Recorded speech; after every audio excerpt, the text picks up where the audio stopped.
Welcome to the Airbnb Roadmap, the podcast designed to navigate you through the entire journey of short-term rental success. Whether you're just starting out or ready to take your hosting game to the next level. My husband and I became super hosts within just months of launching our first Airbnb and have proudly kept that title ever since. With over 350 reviews and overall 4.95 star ratings, we picked up a hack or two I'm excited to share with you.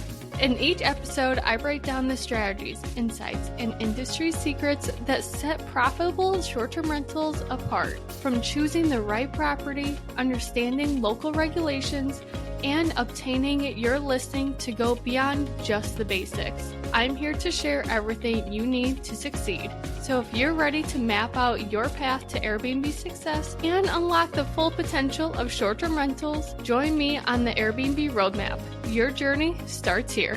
Hey, I'm Brittany Wenninger with From Porch Realty, powered by Real Broker LLC, and welcome back to another episode of the Airbnb Roadmap Podcast.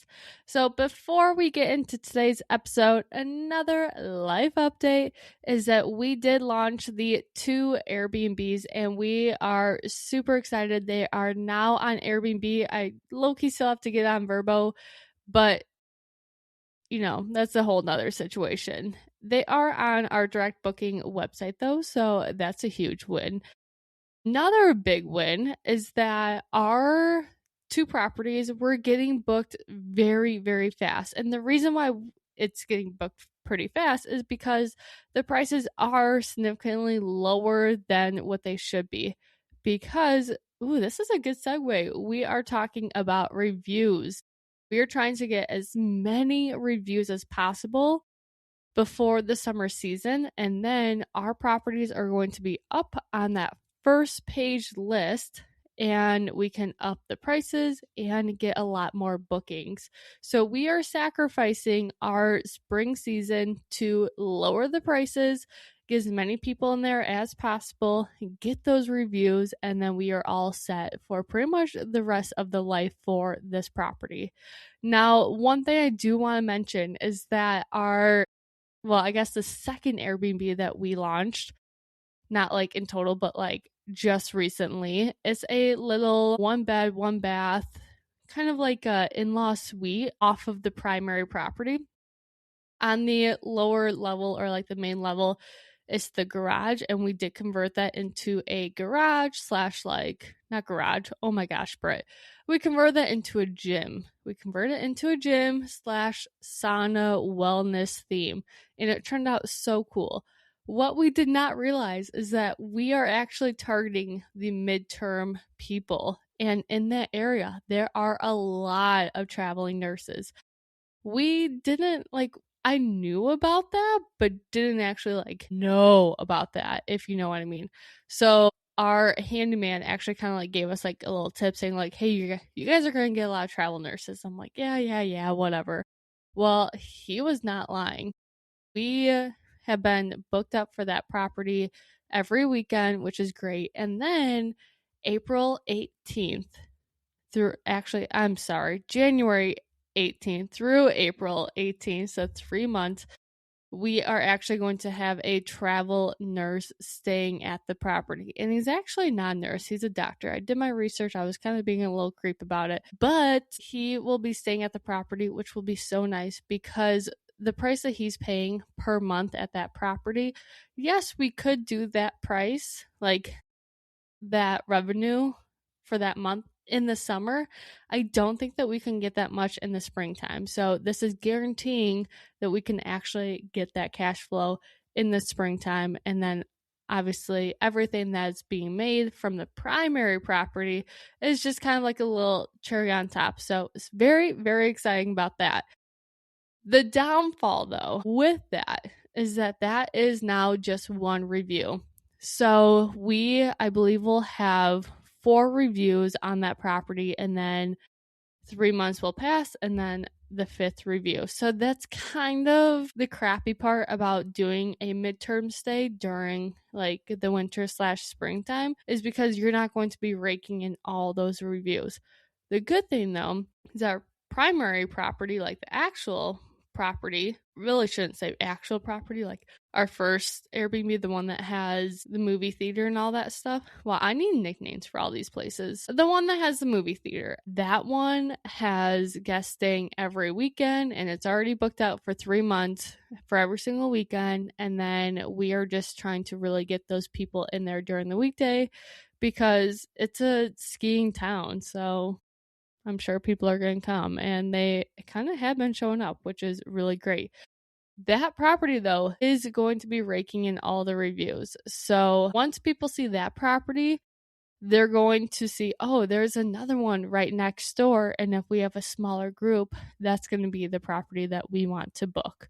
Or they book both of them, and I'm super happy. Anyways, as I mentioned, we are going to be talking about reviews in this podcast episode. Reviews are literally the lifeline, besides your cleaners, the lifeline of your Airbnb listing / Vrbo listing. The thing about reviews that's a little frustrating to me is that the whole world revolves around reviews. If you have a killer restaurant in town that is a small mom and pop place that is absolutely amazing, but they're not listed on, like, let's say like Google My Business or anything like that, they're not going to get the recognition, they're not going to get the business like they would have if they are on Google or any of those websites and get all those reviews. Plus, the really crappy thing is that with reviews, I'm sure you already know this, when there is a 1-star stay or 1-star review on Google My Business or anything like that, or even 2 or 3-star, that hurts you so badly. And I think that's and this is just me venting out loud, I think that is the BS part of today's society, is that people are afraid to just wander off into just a random restaurant that does not have the good Google reviews. Even if, like, if a restaurant is 3 or 3.5 or 4-star reviews, most of the time people will say like, hey, I want to actually go to that place that had 4.9-star reviews instead of the place that has a 3.5. And truthfully, it could have just been just a group of people that are just negative, right? And they're like, let's just tear this place down. And then now that restaurant is SOL. That is kind of how Airbnb and Vrbo are, unfortunately. Reviews matter so much. And I personally, if someone, let's say, damaged a coffee table, and I already knew that was like kind of going downhill anyways, but they damaged it, like it's like SOL now, I would rather take that hit, buy a new coffee table, not say anything to the guest just because I want that 5-star review. I think that's so ridiculous. And I also am one of those people that I do not leave people true reviews just because I am so afraid that karma is a bitch. So I always just give everyone a 5-star. Sometimes I did give a couple people like a 4-star, but most of the time I give everyone a 5-star because I'm like, share the love, everyone. Share the love. In today's episode, though, we are actually going to talk about strategies of how to get the reviews and what a Airbnb and Vrbo review actually is, because we all like, the simple stuff of reviews of like, you rate me, I rate you, everything's good, blah, blah, blah. There's a lot of strategy that goes behind reviews. So that's what we're going to be talking about in today's episode. So if you ever felt awkward asking for reviews or even worried that you might sound pushy, let me just tell you, you are not alone whatsoever. I want you to throw those feelings out the window, out the door, out the plane, wherever you are. Just throw those worries out, because the truth is, all you have to do is ask. That's all you have to do, is just ask. It's literally that simple. I had someone reach out to me and he was like, Britt, you have so many reviews. And I wish that my overall review score was 5.0, but it's not. I had a couple, I don't want to say like Karens, but they were definitely Karens. I literally, like, there was no way I could have made these people happy whatsoever. So, side note, I know that there's like Karens, negative Nancy's, and all that stuff. What's the guy version of a Karen? That was a great question. Message me if you know that answer, because I have no idea. Anyways, he was like, why do you have so many reviews? And my answer to him is I ask everyone for a review, but I do it in a very tactical way. That's not like, hey, leave me a 5-star review. You can't really ask someone to leave you a 5-star review. You have to kind of like, I don't know, leave a tip or anything like that. Like, just kind of like gradually go into it. At the end of the day, most guests are happy to leave you a review. They just need the reminder, because when you are packing up all your stuff, you're driving home, that's the last thing that you are really thinking about is, oh shoot, I have to leave that host a review. No, you're not thinking about us at all. You're thinking about, where's the next gas station? I'm hungry, or damn, I really need to pee. When you clearly communicate that reviews matter to you, people are far more likely to follow through. That is why asking is so important. One of the simplest things you can do is tell your guests that you will be leaving them a 5-star review and that you would love if they could leave you one as well. And when you message them saying, I'm going to leave you a 5-star review, I hope that you can leave me a review as well. That sentence is so impactful, because they're like, oh, damn, she's going to leave me a 5-star review. I will feel so guilty if I don't leave her a 5-star review as well. The timing of this is also very, very important. You do not want to send this message to them when they just checked out, because their minds are everywhere. They're like, wow, I have to pack up. I have to get out of this property by 11, 12, 10, whatever the checkout time is. I need to get out of this property. I read this review. or this message. I'm like, oh, I don't care. Like, I do not give a shit right now, because I need to get out of this property. That's why timing is so important. You need to write this message 2 or even 3 hours after they check out. So our checkout time is at 11 o'clock. At 1 o'clock, I then send that message, because if you think about it, 2 hours after your checkout time, you're usually either on the road or just getting home. So you have time to just quickly write that review. I cannot tell you how many emails we get saying that blah, blah, blah just wrote you a review. If you want to see that review, you need to review them back. And we'll get into that a little bit later in this episode. When I write that message, a lot of times people will just take that time and just pause what they're doing, get that review out, and then everything is all good. I provide all this stuff in the Airbnb acceleration course. I provide all of the messages, when they need to go out, and all of that good jazz. But in my other messages, I do leave little tiny tips of like, hope that you're having a 5-star stay. Hey, you have been an amazing guest so far. Thank you. Even though you don't really know if they've been an amazing guest, but most likely they have been an amazing guest. So these little tiny nuggets in your messages are very impactful, because 1, it shows that you care. 2, when you say, I hope that you have 5-star stay, if they didn't, they will be letting you know, saying like, hey, there should be a mixing bowl, or there should be a lamp or a nightstand, or hey, your oven's really dirty. They will let you know why it is not a 5-star stay.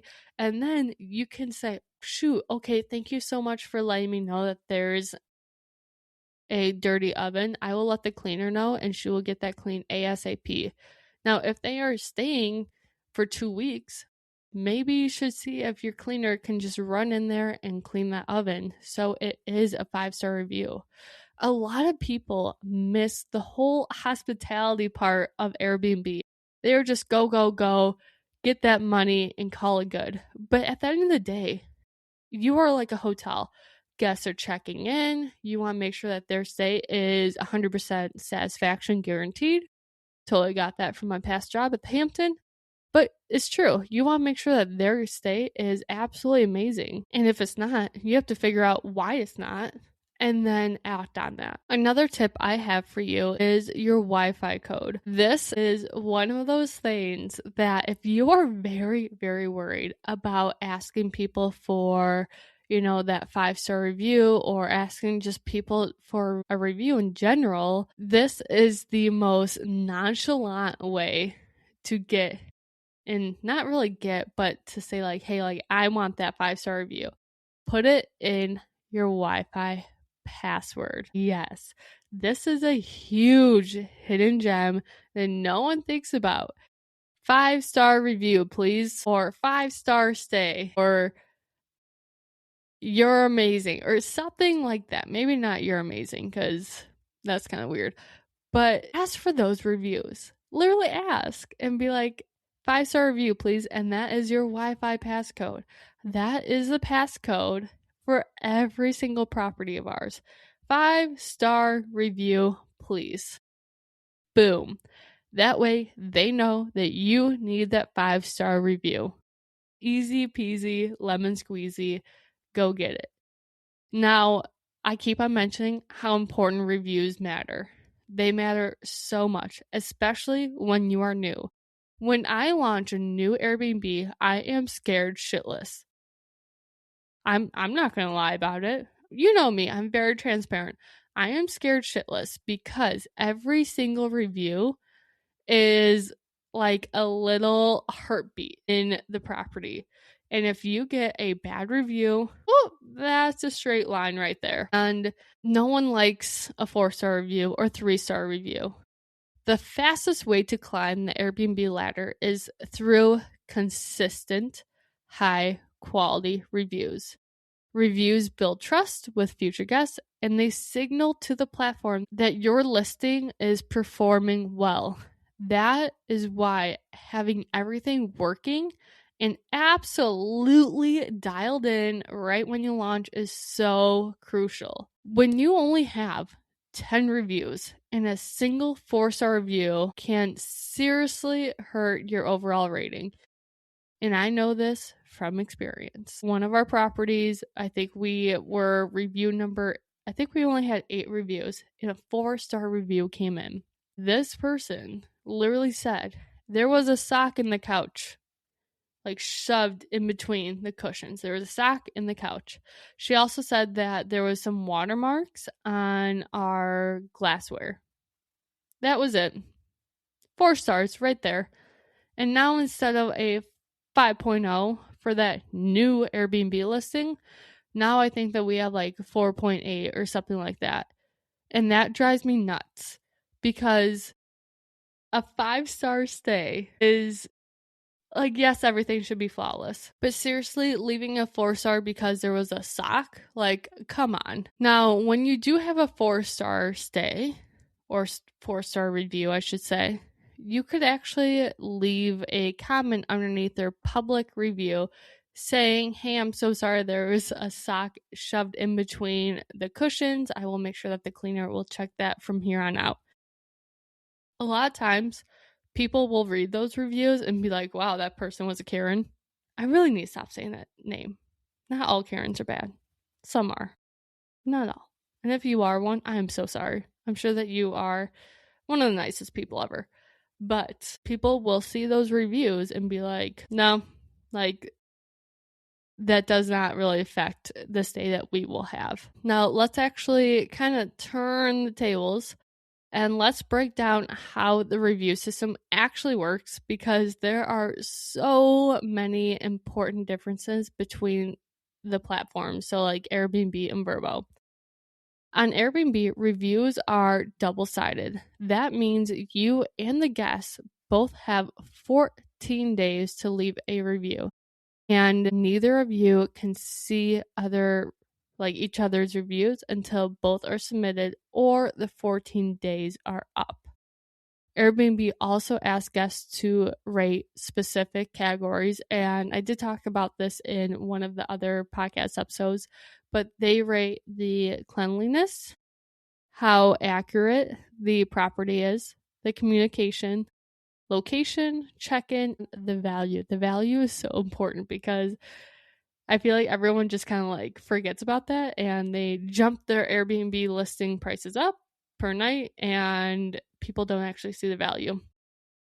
So even if a guest leaves you a 5-star overall review, lower scores in these categories can still impact how Airbnb views your listing behind the scenes.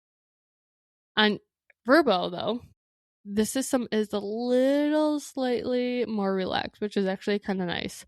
I still really hate their platform, but I like the review systems a lot better. Reviews are still incredibly important, don't get me wrong, but Vrbo tends to weigh written feedback and overall experiences a little bit different. Vrbo guests are often families or long-term vacationers, and they are honestly slightly more forgiving for the reviews. I feel like they are not as forgiving for being a guest, though. I feel like Vrbo guests are a little bit more pickier and they have a lot more questions, whereas Airbnb guests are just kind of like go with the flow. But their reviews are usually like pretty solid, not gonna lie. You can still see the reviews and all that good jazz on Vrbo, but the platform isn't like answer these 5 million questions. It's more of like, hey, what's the review? Let's get her done. But no matter which platform you are on, the goal is always the same. Get those reviews. Just ask for them. Deliver an experience that truly deserves 5 stars. Communicate clearly and kindly. And do not be afraid to ask. Asking for reviews is not annoying whatsoever. It's literally part of running a successful short-term rental business. So if you take anything from this podcast episode, let it be this. Reviews do not just happen. They are a result of intention, systems, and honestly being confident. You are allowed to advocate for your business. You are allowed to ask for what you want, and you want those reviews, period. And if you want literally the messages that I send to every single guest that has earned me so many 5-star reviews, check out the course. We are doing the launch party right now. You can get $100 off of the course, which when you think like, and this might just be my brain, but when someone says like $100 off, you're probably going to be like, damn, that's a really expensive course. Literally, like, I think it's now going to be less than $400. Like, it's pretty cheap for literally everything that I show you, everything I teach you, from finding one, launching one, creating one, the whole shebang. Go check that out. Go grab your course because we do have limited seats for that one because I can't actually like give all this stuff out because your girl needs to make some money and pay for Melanie's daycare because that shit's expensive. So anyways, go check out the course and I will see you in the next episode of the Airbnb Roadmap Podcast. Thanks for joining me on the Airbnb Roadmap. If you're loving these episodes and want to keep the conversation going, be sure to subscribe, leave a review, and share this podcast with someone who's ready to dive into the world of short-term rentals. Got a question or topic you would love to hear about? Reach out. This podcast is all about learning and growing together. And don't forget to follow me on Instagram, the Airbnb Roadmap Podcast, for more tips, tricks, and behind-the-scene insights. Until next time, here's to turning your short-term rental dreams into thriving realities. I'll see you back here soon.